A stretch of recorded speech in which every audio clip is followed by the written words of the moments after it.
There are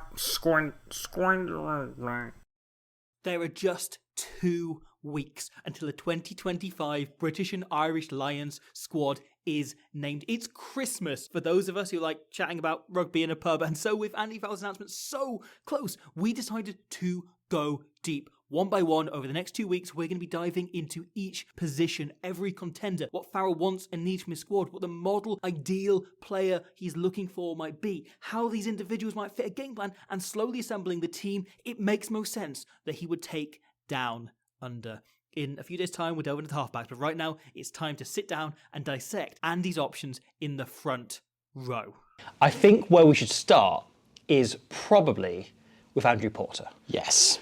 I think if you look at this loose head selection, I think there are 2 names that absolutely stand out. Then the third one, I think you've got a lot of options who can fill in that and do a great job. But I think the first 2 selections are fairly nailed on. Andrew Porter is one of the best loosehead props in the world. Yes. So, fun stat about Andrew Porter. Last year, he set the record for a rugby player on squat. He set a PB of 350 kgs. For context, the world record is 500. Okay. So, as a rugby player who has to carry his weight around the park, that's pretty exceptional. Yeah. Everyone always caveats Andrew Porter with one thing, which is that they criticise the way that he scrummages. Yeah. And they talk about he doesn't scrummage straight. You know, if you look at overhead angles, spider cams on him, it looks a bit dodgy. But here's the thing. Professional international teams do analysis on referees. Referees do analysis on players, particularly props and scrums. There is something that we are not seeing as fans that they are that means that it is legal. Or at least to 95% of referees. This is the thing, right? It's the same thing Gethin Jenkins had. Certain referees hated the way he scrummaged and would penalise him all the time, and it'd be a massive problem for him. And it would mean that Warren Gatland would often select Paul James over him for certain games based on the referee rather than the opposition, right? And I think Andrew Porter is the best loosehead available, but they may get to test when we have the referees assigned, which haven't been done yet, where they look at him and go, okay, this referee hates the way he scrummages, therefore we're going to have to pick someone else. Yeah. And Ireland haven't necessarily had that luxury because Cian Healy, obviously brilliant player, incredible servant, doesn't have 80 minutes in them these days. Doesn't have 60 in them. That is the other thing, is that Andrew Porter's carrying, as a carrying prop, he is right up there. Yeah. That he often carries like a number 8. And particularly, Ireland and Leinster love those tap penalty moves, 5 metres out from the try line. And sometimes they'll have loads of moving parts, and it will be as simple as, let's give it to Andrew Porter and get to crash over 1 metre I'd out. pull you up on that. I don't think he does carry like a number 8. I think he carries like a prop. I think he is the best carrying prop in the world, right? And there's one player we'll get onto who I think Maybe does I'm just carry like a number devaluing 8. props. Right, yeah. But I think that's the thing, is he carried very low. Yeah. And he isn't smashing through That's tackles true. and carrying people with him. He carries very low and he makes 1 or 2 metres more than he should at any given point. That's true. And that is incredibly valuable, especially when you get into option 22 or when you want quick ball. And he's so good at generating quick ball for you, which is Ireland, this Andy Farrell attack is so built on. Yeah, yeah. So I think we're nailed on Andrew Porter as one of our loose heads. Yeah, and speaking of the ways that props can carry differently, somebody who carries in a very different style to Andrew Porter is the other one who I think is probably nailed on. He carries a little bit more like a back, weirdly. Sure, yeah. Sometimes found in backfield, sometimes found in wide channels. Ellis Genge. Absolutely, absolutely. I think Ellis Genge is nailed in. Again, brilliant scrummager. We saw that game against Wales. There'd been some talk of, is Wilgriff John a Lions bolter? And then he ended that in the space of 40 minutes. Like, he just absolutely annihilated him in the last game of the Six Nations. He has become, over the last few years, one of the most dominant scrummagers in the world, as well as always he has been a carrier. He has always been an incredibly aggressive carrier, and also his work in defence. You know, I think he's a phenomenal tackler. Every part of his game that you'd want in a loosehead prop is basically there, as well as that massive, massive work rate. Those two, Andrew Porter and Ellis Genge, are, of all the props in Six Nations this year, the two who carried the most. Yeah. As well as being maybe the 2 best scrummagers, probably the 2 best scrummagers available, they also will bring you the most around the park. So those two, I think, are the most nailed on. We'll come back to that idea of Okay. whether or not that's the case. But yeah, no, I think Genge as well, his tackle count is enormous. He gets for an awful lot of work. And the thing that is most telling about Genge is, of all the loosehead props in consideration that we've looked at for this, he has the highest percentage of dominant tackles in the Six Nations. Like, he is someone who puts his body on the line and absolutely flies into people. I think he's fairly nailed in. Are we happy on Ellis Genge? 100%. And he's a leadership figure as well. He's captain. Absolutely, absolutely. And he's a good player who might find himself on the bench during the test and be a brilliant midweek captaincy option. I think that might be. But that's it. We can't speculate on what the test team will be yet because we've got all the touring games still to go. Yeah. So any of these are in the shop window. So the third loosehead This is position. the most interesting one of all the front rows, I think, because this is wide open. And I think you've got lots of players where you kind of can't pick a bad player. Yeah. No one's going to get him by default. Someone's going to really have earned this spot against a lot of competition. So shall we? Because those two we've just put straight into our team, Yes. right? Should we run through all the options, then afterwards we will lock down who we think is the front runner, okay? So you have the two starters for the other two nations. You have Pierre Schumann and Nicky Smith. Yes. And I think we'll start by talking a bit about Pierre Schumann, who I think is probably slight favourite, I think, with kind of bookies and so on, to be the one that goes.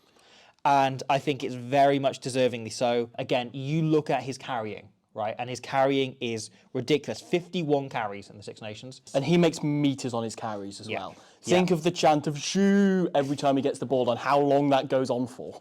38% gain line, right? And the interesting thing when you come back to these gain line stats with props in particular is props that come off the bench, their stats are much higher than props who start. You tend to make more meters against a tight defence, like especially as a prop. It's just one of those things. Of the props who were the regular starters, he has the highest gain line success. Well, no, the second highest actually, to Nicky Smith, who for some reason has a much lower number of carries, has about half the carries, but made 51% gain line. He's a very good carrier, Nicky Smith. Really underrated. It's footwork. It's all his footwork, right? And if this battle is between Smith and Schumann, that becomes the question. Do you want the raw power, or do you want that little bit of footwork, that little bit of nous, that little bit of like doing little tip-on passes, which Schumann has in his game, don't get me wrong. Yeah. But like Nicky Smith is a very wily And that is operator. it. To play devil's advocate a little bit, Nicky Smith is a really different kind of carrier to anybody else that's available. And the question is, does somebody in the other 14 slots in your team make up for that? The answer is probably yes. Yeah, because the thing when you look at their stats, right, and they're scrummaging, if you look over both in terms of Leicester and previously when he was at Ospreys and then at Edinburgh, and also then for Scotland and Wales respectively, international level it's fairly similar. At club level, Nicky Smith definitely has an advantage, though playing alongside, wily odd operators, the likes of Dan Cole and Tom Bota, did help him out enormously, I think, in those stats as well for Smith. But Schumann, I think, broadly has an edge when you look at raw numbers of the tackle count is almost identical. Like there's one tackle's difference between both club level and Six Nations level. Nicky Smith made one more tackle at club level this season. Schumann's made one more in the Six Nations. So they made the same number of tackles, right, over the season. But Schumann's made significantly more carries. And you're also looking at rucks, right? Yes. And they hit a similar number of rucks with the ball, but Schumann hits about 3 times as many defensively.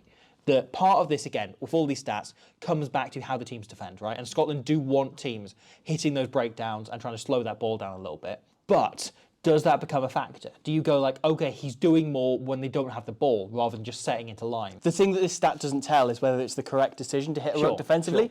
In attack, you can pretty much always guarantee it's the correct decision to hit a ruck, unless it would be an anomaly if it's one where it's like you've wasted a man in there, you want to come out and join the attack. But in defence, sometimes it's the case you want to keep your men on your feet. As you say, Scotland are a team who like to attack the breakdown, so I would assume that the majority of those times Pierre Schumann is making good decisions that he's being told to do by Steve Tandy, their defence coach, right?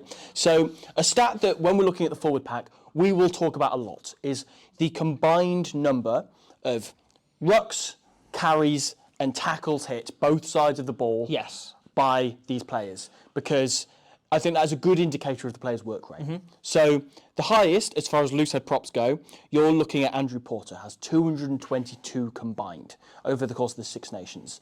Ellis Genge not far behind him, but Pierre Schumann has 171 combined. So that's about 50 behind Andrew Porter. Now, a large part of that is because Porter plays longer in games. Right, and this is what I want to bring up, right? Yeah. Is I took that and I worked it out per minute played during the Six Nations. Okay. If we go through all the players that I think are in contention for this spot, right, it's the third loose head, and work out how long they go between making a carry, making a tackle, or hitting a ruck. Which player and again, I'll go through the players I think we were losing in contention. So Nicky Smith, we mentioned. Pierre Schumann, we mentioned. Gareth Thomas, I think started the first few games for Wales, was very good. Finn Baxter, I think, has been very good for England when he's come off the bench. Cian Healy, who I've just got this gut feeling that Farrell is looking at him, right? And obviously retiring this summer. Brilliant servant. Toured in 2013. Yep. Only played 29 minutes in the Six Nations. And yet you kind of go, well, Farrell loved him. Farrell's been picking him for so long. Is he in contention? And an important thing when you look at somebody like Healy and probably more prominently Finn Baxter, the third choice slot is somebody who likely will leapfrog somebody and go onto the bench in a test. Yeah. And so it's somebody who needs to pack a lot into 30 minutes. Sure. Rather than necessarily somebody who will do the full 80, like Andrew Porter, who is the most likely to do that because he regularly does that for Ireland, last 75 minutes. It's a 23-man game. Yeah. And Andy Farrell knows that better than most. Yeah. Yeah. Rory Sutherland and Bevan Rodd I've thrown in Yes, as well. sorry, Right, yes. as other contenders. Of those players we've mentioned, which one do you think has the lowest amount of time between involvements in this year's Six Nations? Bevan Rodd, I've used his stats for Sale this season rather than Six Nations. This is excluding Porter and Genge. Including them. Got to be Porter, surely. No?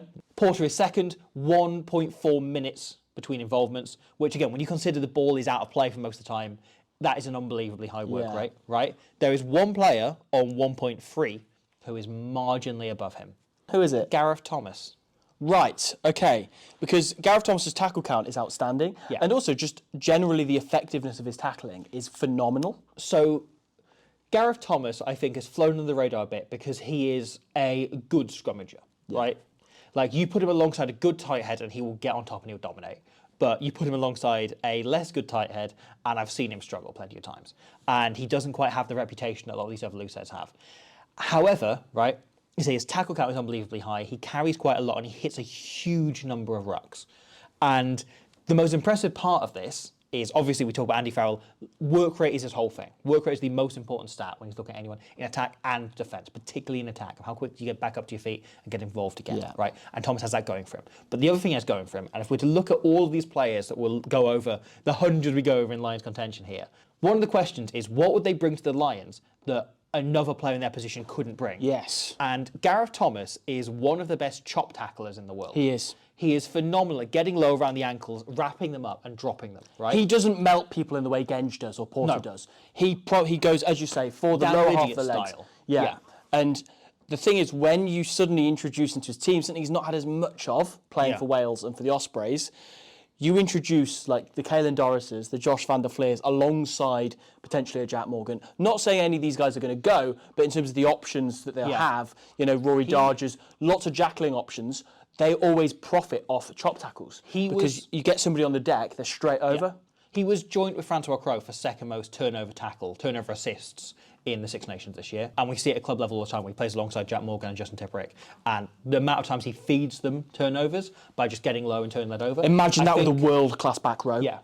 That is a weapon that they can potentially deploy. I'm not saying necessarily you take him. But again, it could make a difference in the last 20 minutes of a test. I think you look at him against Finn Baxter, right? And Finn Baxter, I think, is brilliant, but he's sort of, are you taking a watered down but incredibly energetic? Because it's sort of the energy he brings is the thing he contributes, right? And he'll be a brilliant tourist. He would. And he'll add so much on that level. The same vibe of like Sinclair going when he was second choice in 2017, Mako Vanapola in 2013 when he wasn't starting for England. You could just see it paying off. Yeah. The one thing I will add, though, is Rory Sutherland. Yes. Who is the other player on 1.4 in terms of minutes between involvements, because he does it off the bench. And he is a player who brings enormous energy, particularly off the bench. That when he's starting, his stats are much lower than when he comes on and plays 20 minutes. And he's one of those players that manages to empty 80 minutes of effort into 20 minutes. That is so valuable for Lions. Again, that might move him up the pecking order. Yeah. You know, because that third choice loose head, you know the starter in the test is going to be Porter or Genge, right? And if you're looking at someone to sit on the bench and who can come on and make the biggest impact, Rory Sutherland and Gareth Thomas might be those guys. Dark horses. Yeah. It doesn't necessarily have to be the second best player in the position. Exactly. It's got to be who's going to make the impact for that 20-minute spell when they're actually on. Yeah. And obviously the risk is if X player goes off injured in the first 20, you know, it means they've got to hang in there. But it's a calculated risk. Like, you look at Rassie Erasmus's Springboks, they have won 2 World Cups off taking risks with their bench. Yeah. So, if we're to select this third choice loose head behind Porter and Genge, who are we going for? Who is your gut saying that Andy Farrell will take? Yes, this is Andy Farrell's team, not our team. It's important to state that. You make such a good point on Gareth Thomas above Nicky Smith, even though Nicky Smith, I think, is a much better scrummager and a much better carrier. But I think you make such a good point on that chop tackling. I think that's such a point of difference, right? Rory Sutherland, as you say, the amount of impacts, the work rate, and he's no mug, he's experienced, he's been on a Lions tour before, lest we forget. That seems like something that Farrell will really gravitate towards. But my gut just can't look beyond Pierre Schumann. I think it's Pierre Schumann, yeah. Gareth Thomas is sort of like very much an outsider. and I think he's much higher at the pecking order than people think he is, purely based on his stats, purely based on his work rate and that tackling. But I think it's Peter Schumann. Yeah, okay. Again, sometimes you just have to back your gut on this, and I feel like Andy Farrell would have a similar dilemma. Lots of really great players who offer different things. Yeah. And it's amazing. Look, when you look at the absolute highest level, how many different kinds of props you can have around the park? Yeah, yeah. Should we move on to hooker?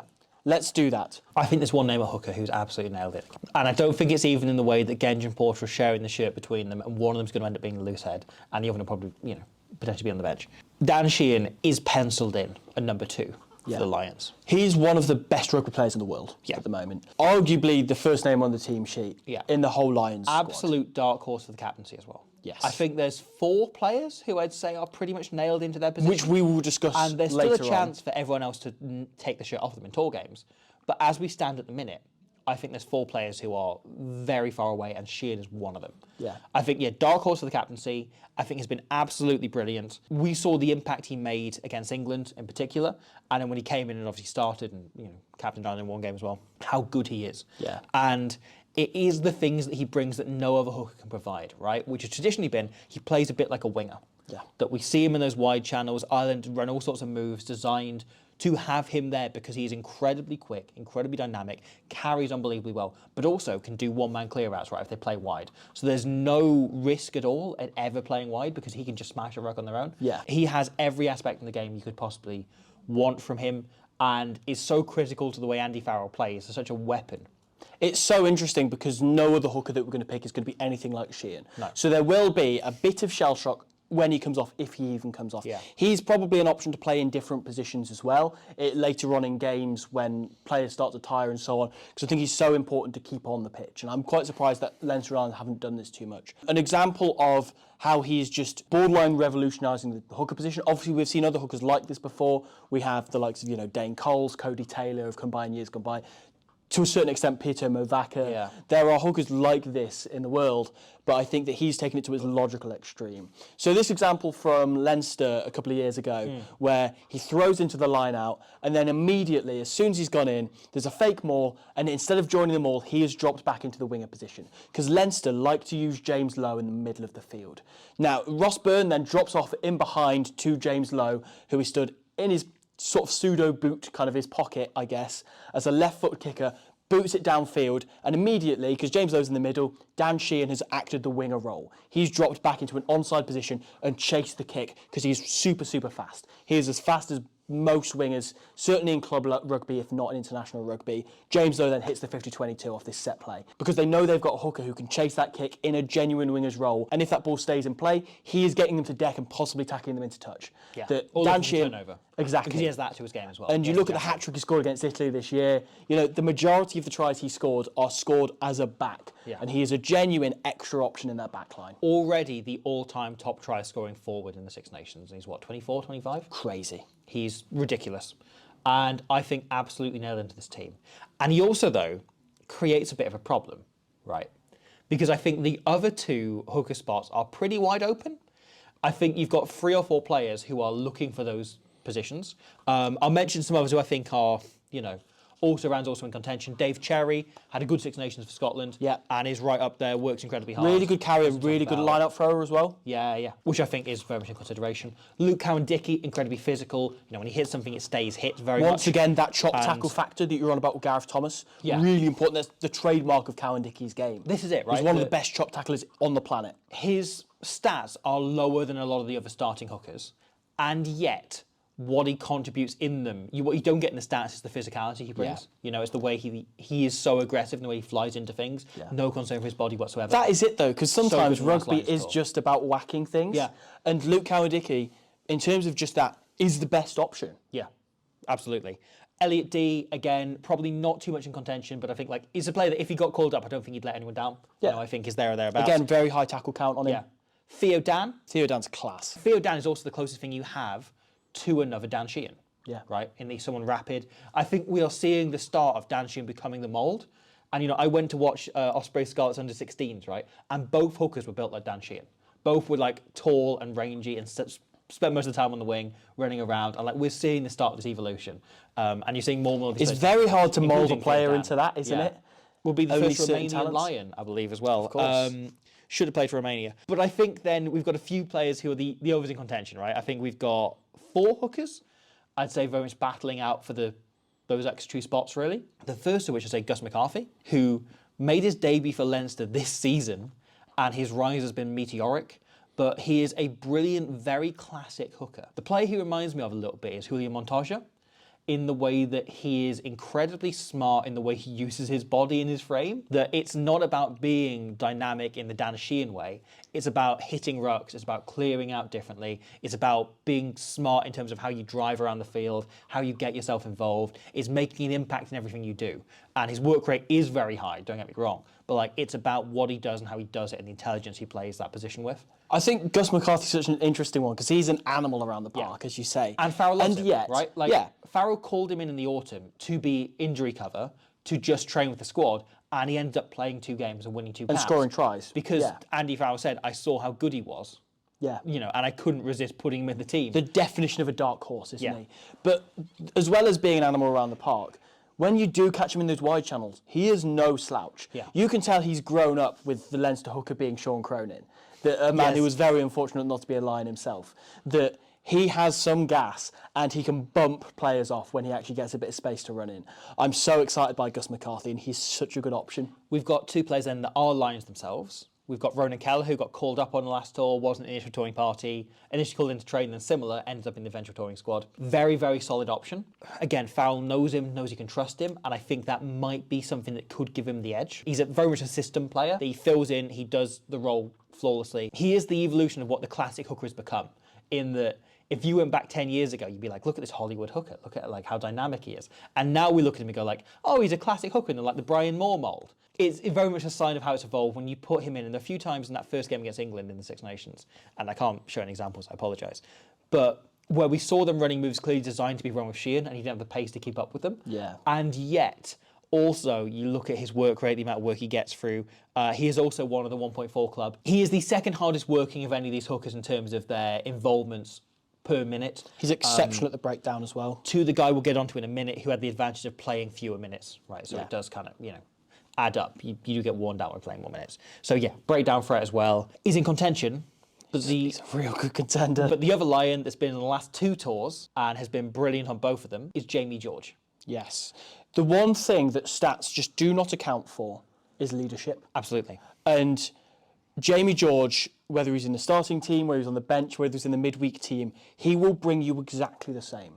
And I think Jamie George has been an inspirational leader for England. He has been an incredible servant for Saracens. And most importantly, he's tried and tested on 2 Lions tours. And has, we as Welsh fans can feel emotional about how good a Lion Jamie George is. Yeah. And I think that often is so much more important than any stat you can throw about how he's played the Six Nations. And there have been times where, he's been rotated out for a Luke Cowan-Dickie and so on. But I just think what he brings off the field elevates Jamie George. I would 100% have him in the squad. Andy Farrell has been on the last few Lions tours and also worked with him when he was with England. Yes. And Saracens. And Sarries, yeah. And he knows what he brings to a squad. They've clearly got a good relationship. Yeah. And it might be that he ends up being the midweek captain. But what a great captain he'd be. He would give that as much as he would give the Test team captaincy. Yeah. And that's the thing you want from great Lions, right? It's the thing that Ian McGee He is a great right Lion there. already. Yeah. So the best Lions he's ever come across were the guys that were dropped from the Test team. I have no doubt in my mind that Jamie George should go on this tour. Yeah. I think I agree with you. I think Jamie George goes. And I think there's a good chance he goes as the 3rd choice. I agree, even though we've picked him 2nd there. Yeah, but I think he goes. The other contender then is Dewi Lake. Yes. Only came back and made the last 2 rounds of the Six Nations. However, he came on early in the second half in both games. And his stats in those games are absurd. He has, again, per average minute, the best stats of every single stat available in the Six Nations other than defensive rucks hit for a hooker. Like, he is absolutely ridiculous. People talk about how good he is as a scrummaging hooker as well. It's something I've heard, from Duncan Jones, the scrum coach of the Ospreys. It's like he's one of the best scrummaging hookers I've ever come across. Adam Jones said something similar when he came in. But the real point difference is his carrying. He does carry like a number 8 because he was a number 8 till he was 19. Yeah. Right? Like he converted at 18, 19 to hooker. And he is basically literally at national under-20s level, he converted to hooker. Before that, he was an 8. Yeah. And a very good one. Yeah. It's an interesting one. As you say, that carrying, It's the main source of a good ball for Wales. You look at the tours for Australia last year, he scored a multitude of tries off the back of mauls. That is such a valuable weapon, is that leg drive that Dewi Lake has. That's his point of difference above basically any hooker that we're possibly talking about here. Do you want a stat? Yeah, hit me with a stat. Right? Dewi Lake has the best tries per game ratio of anyone that's played over 50 games for the Ospreys. Wow. Like, it's pretty huge. He's ridiculous. He's one of the best at breaking off that maul and making that extra yard. You look at the try he scored against South Africa a few years ago, where he just doesn't even notice to the Springbok pack coming in and tackling him. He is as explosive as anyone. He's one of the best carriers available. He hits everything. His work rate absurdly high. He loves it as well. Like, he absolutely loves playing rugby. He's incredibly fired up. And he's a bit of a character in the squad as well. Absolutely. You know, which is obviously something you do actually have to take into account. I do think, though, the one thing that might count against him is he is not an edge forward. He does not work well as an edge forward. He's been tried there a few times, particularly by Wales, and it is not his natural game at all, right? And you look at the way they're building this team around Dan Sheehan being the hooker. Dewi Lake does not fit that mould. He can't come in and play the same role. Yeah. So you need a different game plan if he's the guy coming off the bench. You need a plan B of somebody else in the pack who will move out to that position. You need someone else coming in and filling the Sheehan role. You need probably one of your back row, probably Tom Curry or Jack Morgan or whoever, moving out and playing Sheehan's role so that he can come in and play as a second number 8. Yes. And he's incredibly valuable. I think he is in the top 3 hookers available. But it comes back to, does he fit the game plan Andy Farrell wants to play? And I think that is the thing that will count against him, more than the lack of game time in the Six Nations. I think the other thing that we have to talk about with Dewi Lake is, and it's not as bad as a lot of people make it out to be, but his throwing isn't as good as the other options available. I think he has improved enormously in the last year. He has, but I still think Kelleher's is better. Absolutely. No, and George. Jamie George is the best line-out thrower in the world. Dan Sheehan's brilliantly good. Yeah. He is the weakest of those options available. However, I don't think it's the... It's not by as big a margin as some people would make out. 18 months, and I think it was a massive issue. Now I don't think it is. Yeah. Even like Cherry's throwing is infinitely better than Lake's is the thing. We've got Cowan, Dickey, McCarthy, Cherry, D, all of those. All of those are brilliant players, but I do think this last spot does come down to a shootout between Lake and Kelleher. I was looking at the stats, kind of trying to figure this out yesterday, and it completely tore me apart. I found it so difficult to distinguish between the two. I had it in my head, Kelleher would be the man, because Farrell's worked with him before, he's been on a Lions tour before. It just made sense to me. Then I looked at these stats, and they are so tight in terms of tackle completion. They are so close to each other. The thing I'll say, right, Rona Kelleher played almost exactly twice as many minutes as Dewi Lake in the Six Nations, right? Yet, Dewi Lake's carries and tackles are higher, and his rucks hit are very similar. They're slightly lower than Kelleher's, but they're not, more than twice that. He hit 4 fewer rucks defensively and 8 fewer in attack. Very tight in terms of tackle completion, tackles per minute. Sure. There are two stats that are very close to each other. Kelleher's are higher at club level, Lake's are higher at international level. Kelleher beats more defenders and makes more metres per carry, but he plays in a much better attack. Yeah. So that is so key to this. It makes you wonder how good Lake would be if he was playing in a team that was actually on the front foot. The two of them have had struggles with injury and unavailability and so on. That does make you wonder if that will count against both of them and potentially count in favour of one of the lads that just kind of cast aside. Personally, my gut tells me Kelleher. This is the thing, right? I think Farrell is probably having this conversation going back and forth with the other coaches. I think Dewi Lake is a better rugby player and a better hooker. I think there's a good chance Kelleher goes. I would take Dewi Lake all day, every day, and there's no slight on Kelleher. I just think Lake's got a point in difference. Yes, I agree. Player. But it's those two words, system player. Exactly. It comes down to, does he fit the game plan? Does he fit the system? And I'd imagine the system that Farrell wants to run will fit Kelleher better than it will fit Lake. And it's so harsh on Lake. If somebody gets injured, he will probably be the first name to go. And yet, you come down to that question of the bench, the same thing we were saying about Loosehead, right? And who's going to bring you the biggest impact off the bench? It is Lake. It is. Lake is possibly, after Malcolm Marks, the best number 16 in the world in terms of coming and making an impact. Yeah, I think that's fair. And so I think, I am going to say Lake. I'm going to say Kelleher. Yeah. We need to make an agreement on this. We need to make an agreement. Who do we think Farrell will pick? I think it will be tight, but it will be Lake. I think it's between the two. I think there's also... You think he's going to leave Rodan Kelleher at home? I do. You think Andy Farrell's going to do that for Dewi Lake? Yeah.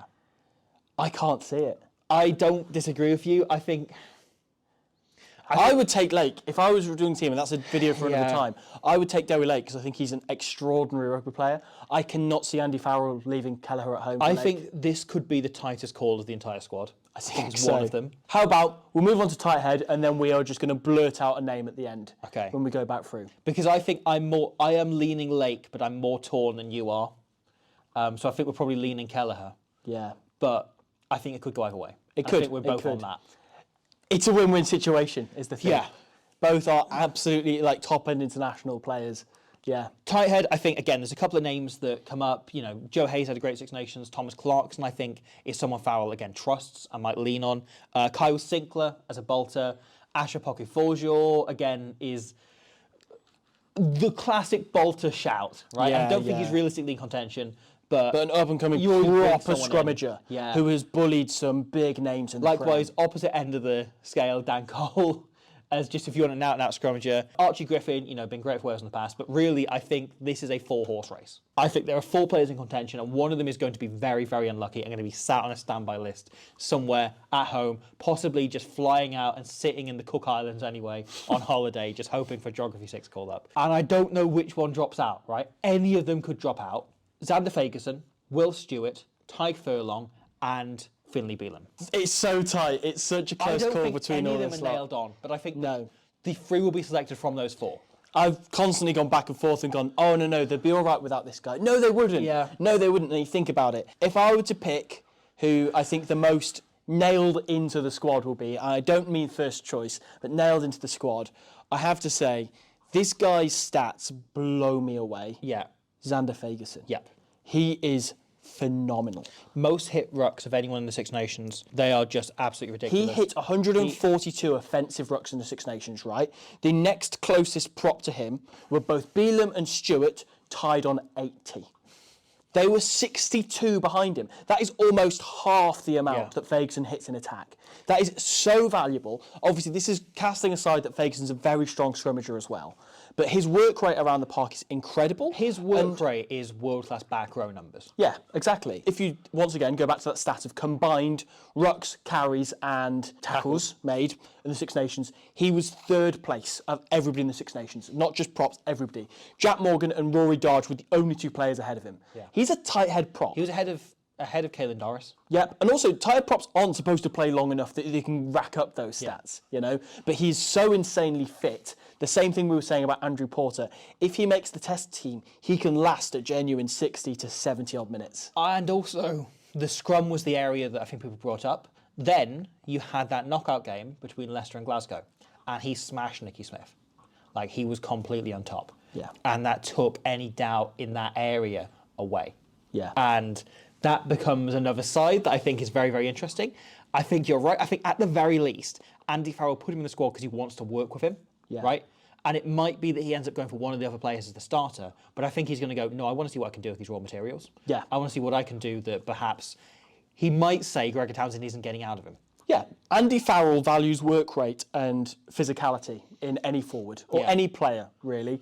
And Xander Fagerson brings that in spades. Absolutely. I think he's the perfect Andy Farrell tight head for him to work with. And as you say, turn him into even more world-class a player than he maybe already is, you know? Yeah. Once again, to go back to that stat of the amount of rucks, tackles, carries, right? So in 3rd place for a prop this Six Nations was Will Stewart on 150. In 2nd place was Andrew Porter on 151. 1st place, Xander Fagerson, 267. Yeah. That's insane. They're absurd. That he is looking at, absurd. almost doubling the numbers of the next people, the people next to him. So there is not a chance that you don't take him on tour if you're We're putting Xander Fagerson in. Yep. Do you think Tyke Furlong's done enough? He only got to play half an hour or so in the Six Nations, didn't get much game time at all, but does he have enough cash in the bank, having played the last few tours? That's the question, to go. He's been on multiple Lions tours now. He is a world-class prop. In terms of his scrummaging, his skill set is extraordinary. As you say, he's got the reputation, he's got the cash in the bank. He has not played much rugby this season. He has played 286 minutes this season. To contrast that with Xander Fagerson, Fagerson has played 1,183. So that is, he's played over 5 times, almost 6 times the amount of rugby. But do you want someone that's fresh? Maybe you do, because it's been a long-ass season. Yeah, and it'll get even longer. We'll move on Yeah. Will Stewart. Will Stewart, I think, was one of the stories of this year's Six Nations. I thought he was brilliant in the autumn. He came into that autumn kind of as the default tight head, right? With Dan Cole getting too old, with Kyle Sinclair off in France. And they're like, well, who's the third choice that we're going to fill in here? And you go, oh, okay, I guess it's Will Stewart.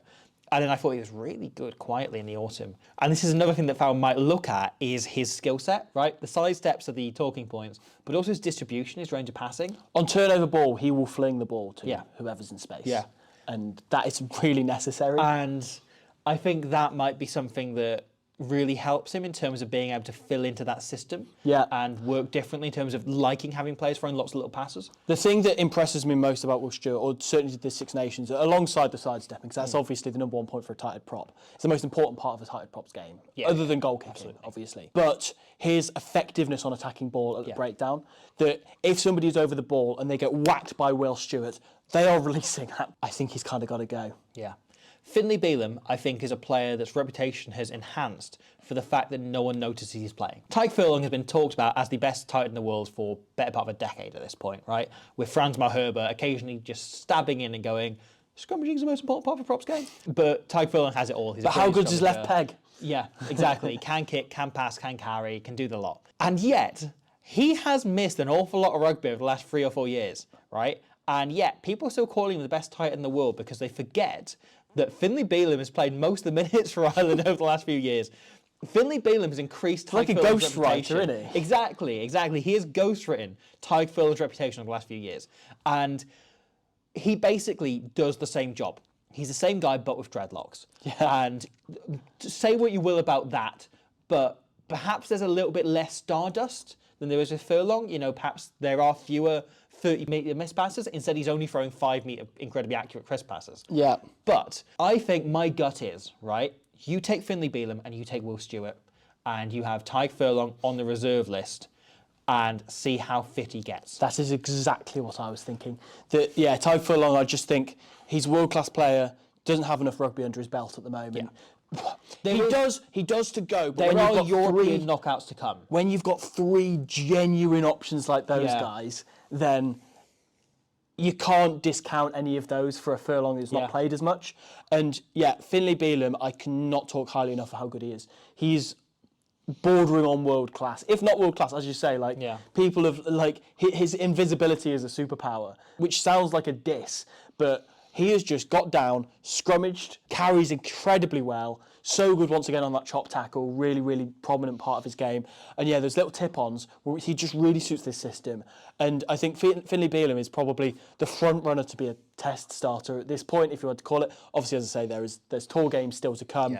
But I agree, I think those are our 3 tight heads. Yeah. Okay, so we're going to summarise, right, loose head, we're saying Andrew Porter, Ellis Genge and Pierre Schumann. Yes. At tight head, that Schumann's a close call, isn't it? We're going, I know, but I'm happy with it. I'm happy with it. At tight head, we're going Will Stewart, we're going Finlay Bealham, and we are going for Xander Fagerson. Yeah. And at hooker, we've got Jamie George, we've got Dan Sheehan, and I think it's probably Ronan Kelleher. Yes. I think Andy Farrell will take Ronan Kelleher. And I don't think... Lake's the first name off the reserves. Yeah. I think it's one of the tightest calls that'll be there. I also think there are a lot of other coaches might have taken Lake, but I think Farrell is going to take Kelleher.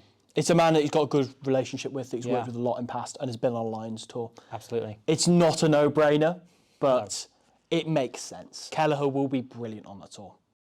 And please join us in a few days' time when we will dive into the scrum halves you can expect to see on the Lions tour of 2025. Thank you for watching. Really do appreciate it. And you're watching all the way to the end. I appreciate that. Triple, quadruple, enormously. Yeah, quadruple, because there's 4 countries coming together. Thank you.